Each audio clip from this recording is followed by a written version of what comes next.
So what I say to you now as your queen and as a grandmother, I say from my heart. Welcome to MsMojo, and today we're counting down our picks for the top 10 best casting decisions for biopics. I said, Georgia,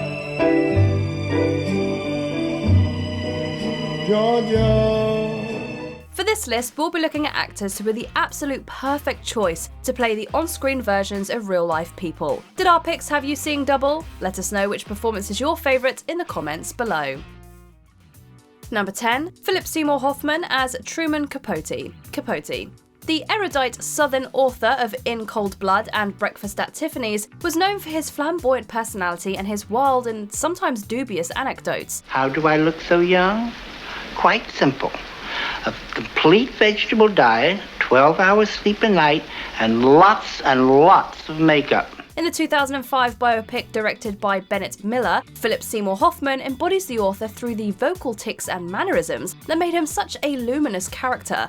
Since I was a child, folks have thought they had me pegged because of the way I am. But the Oscar-winning performance is more than just mimicry. Hoffman also brings to life the late Capote's showmanship and unfailing ability to dazzle any audience before him. Whether it's a crowd of admirers in a lecture hall or a family in a small-town Kansas kitchen, Hoffman shows what made the real-life Truman Capote so irresistibly charming. I didn't know it. All I felt was a cool breeze. Number 9. Austin Butler as Elvis. Elvis.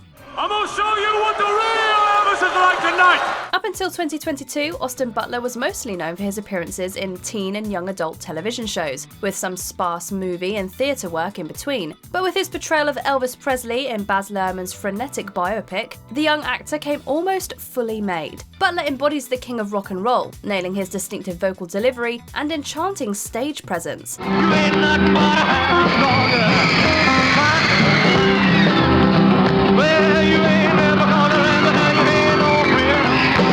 As impressive as Butler's performance is, the most surprising thing about it is he never feels like an impersonator. His Elvis is not a collection of cliches and quirks, but a complex, well-rounded human portrayal. By the end of the movie, you just can't help falling in love with Austin Butler. Well, you may go to college, you may go to school, you may have a pink Cadillac, but don't you make nobody's rule now, baby, come back, baby. Number 8. O'Shea Jackson Jr. as Ice Cube, Straight Outta Compton. It was once said by a man who couldn't quit. Don't man, please, can I have another hit? When the NWA biopic was announced in 2009, rumours soon spread that some members of the rap group would be played by their real-life children. This rumour came true with the casting of Ice Cube's son, O'Shea Jackson Jr. How did you feel when I first asked you? Nervous. Although it might be easy to assume an actor has a leg up when asked to play their own parent, Jackson Jr. proves that a captivating performance is a lot more than just resemblance. The gifted performer, who made his film debut in Straight Outta Compton, felt protective over the role because he didn't want another actor making his dad look crazy. His electrifying portrayal was praised by critics and earned him, along with the other cast members, a SAG Award nomination. But when you got that for me, we can continue on this topic. Until then, I'm here to talk about the beating of an unarmed motorist, Rodney King. Number 7. Marion Cotillard as Edith Piaf, La Vie en Rose. La vie en rose.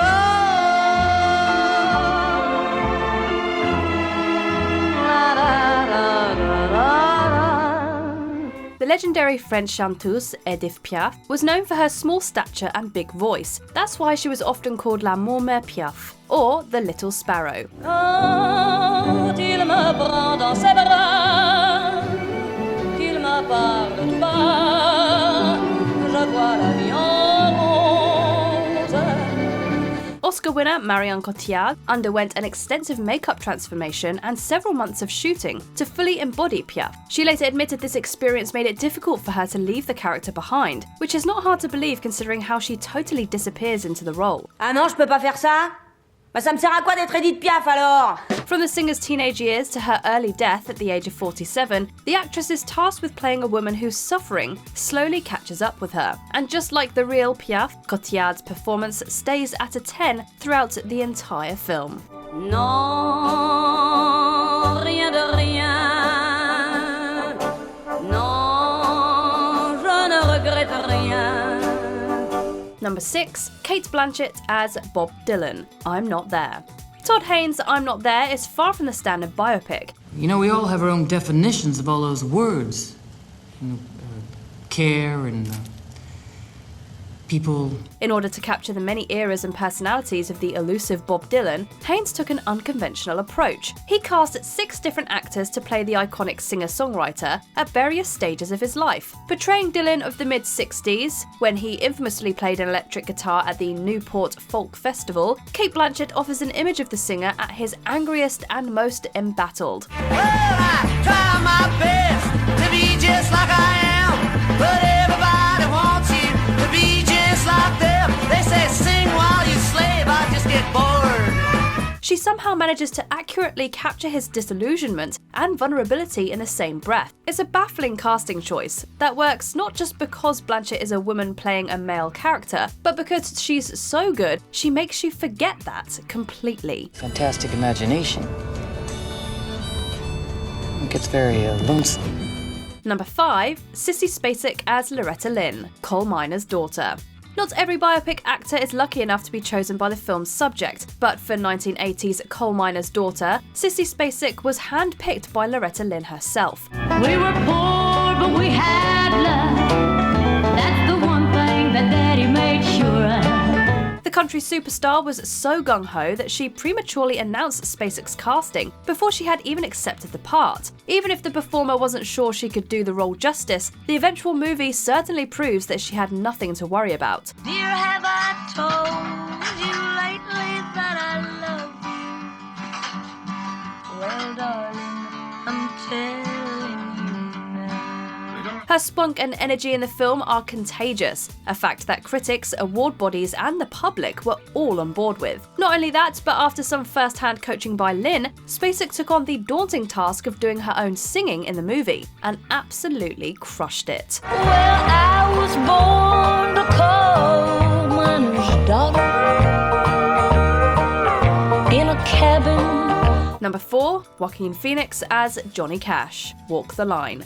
Speaking of actors who had to sing in biopics, Joaquin Phoenix not only played Johnny Cash in 2005's Walk the Line, he also had to master his distinctive bass baritone voice. Love is the burning thing, and it makes a fiery ring. After reading the film's script, Phoenix initially thought there were several other actors who might be better suited for the role. Still, he was cast in the part, a decision that certainly did the film a lot of good. Phoenix rises to the challenge here, portraying the rebellious southern boy from Arkansas with an unmistakable swagger. When I was just a baby, my mama told me, son, always be a good boy. People who knew the country music giant even said the lines became so blurred sometimes they could hardly tell it was Joaquin Phoenix and not Johnny Cash on the soundtrack. I went right home and I went to bed. I stuck that loving 44 beneath my head. Number 3, Denzel Washington as Malcolm X, Malcolm X. Few leaders were as passionate and controversial as Malcolm X. Who taught you to hate yourself from the top of your head to the soles of your feet? Who taught you to hate your own kind? Who taught you to hate the race that you belong to? To capture the true essence of such a figure on screen, Spike Lee required an actor who could equal the activist in power and intensity. Needless to say, he found his guy in Denzel Washington. For 400 years, I think it's time to stand up. Juggling the various sides of a character is every actor's burden, and when it's one as complex and visible as this, the task is twice as hard. But Washington brings such an ease to the performance that he practically becomes Malcolm X. The actor earned accolades and critical praise for the role, but even more important, his portrayal helped reframe and even dispel long-held notions about one of America's most complicated activists. Before there was any such thing as a Republican or a Democrat, we were black. Before there was any such thing as a Mason or an Elk, we were black. Number 2, Helen Mirren as Queen Elizabeth II, the Queen. My first, of course, was Winston Churchill. He sat in your chair in frock coat and top hat. A decade before the Netflix series The Crown captivated audiences the world over, Helen Mirren gave a lauded portrayal of Queen Elizabeth II. The Queen takes place over several days following Princess Diana's 1997 death, recounting one of the most challenging moments of the monarch's 70-year reign. In the titular role, Mirren manages to act up a storm while accurately portraying the sovereign ruler's famously controlled and dignified manner. Since last Sunday's dreadful news, we have seen throughout Britain and around the world an overwhelming expression of sadness at Diana's death. Her performance allowed audiences to see the Queen as a human being, rather than the stoic figurehead of the monarchy. Even Her Majesty was reportedly so impressed with her portrayal that she invited Mirren to dinner at Buckingham Palace sometime after the movie's release. Thank you. Thank you very much. Before we unveil our top pick, here are a few honourable mentions. Val Kilmer as Jim Morrison, The Doors.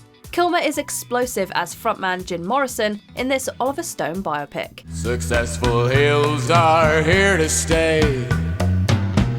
Everything must be this way. Meryl Streep as Margaret Thatcher, the Iron Lady. The Queen of movie accents nails Margaret Thatcher's iconic mannerisms and iron will. If the right honourable gentleman could perhaps attend more closely to what I am saying, rather than how I am saying it, he may receive a valuable education. Daniel Day-Lewis as Abraham Lincoln, Lincoln. Day-Lewis fills the big shoes and hat of this American legend. Yet if God wills that it continue, until all the wealth piled by the bondman's 250 years of unrequited toil shall be sunk. Martin Landau as Bela Lugosi, Ed Wood. This Hollywood veteran brought humour and spirit to his performance as Bela Lugosi. Beware. Beware. Beware of the big green dragon. Ben Kingsley as Mahatma Gandhi, Gandhi. As the father of Indian independence, Kingsley was praised for his majesty and grace. This salt comes from the Indian Ocean. Let every Indian claim it as his right. Before we continue, be sure to subscribe to our channel and ring the bell to get notified about our latest videos. You have the option to be notified for occasional videos or all of them. If you're on your phone, make sure you go into your settings and switch on notifications. Number 1. Jamie Foxx as Ray Charles, Ray. Although he was no stranger to movies at the time, Jamie Foxx was not the first choice to play Ray Charles in this 2004 biopic. Just this one sweet song. Keep Georgia on my mind. However, many years later, it's clear he was the right choice. Like so many performances on this list, Foxx's portrayal of Charles could have easily relied on mannerisms to get the point across. Now this band's gonna play from 9 to 1. Everybody here's gonna have some fun doing the mess around. But what he brings to the role truly transcends biopic mimicry. His Ray Charles is so spot on. Other artists have featured his impression on their own original track. When it comes to leaving a mark on the culture, Foxx's performance in the role is almost as legendary as the man who inspired it. I might be blind, but I ain't stupid. Q, get my bag from upstairs. What? Get it! Right now? Now! Do you agree with our picks? Check out this other recent clip from MsMojo and be sure to subscribe and ring the bell to be notified about our latest videos.